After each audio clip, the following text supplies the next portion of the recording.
এটা সাপ্লিমেন্টো দিয়া হৈছে নগদ 3000 টকাৰ নগদ 3000 টকাৰ পুৰস্কৃত কৰা হৈছে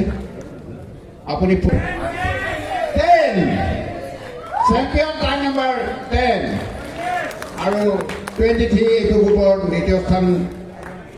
দখল কৰিবলৈ সক্ষম হৈছে নাম কওক সাংঘাতিক ধৰণেৰে প্ৰতিযোগিতা হৈছিল এতিয়া জিন্তু কৰ ফ্ৰম তিনিচুকীয়া সেকেন্ড প্লেস পাইছে এই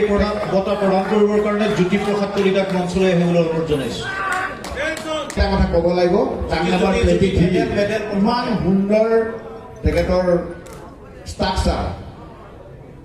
আমি সকলোৱে স্বীকাৰ কৰিব লাগিব এয়া দ্বিতীয় স্থানৰ ৰূপৰ পদক পাইছে চাৰ্টিফিকেট নগদ 4000 টকা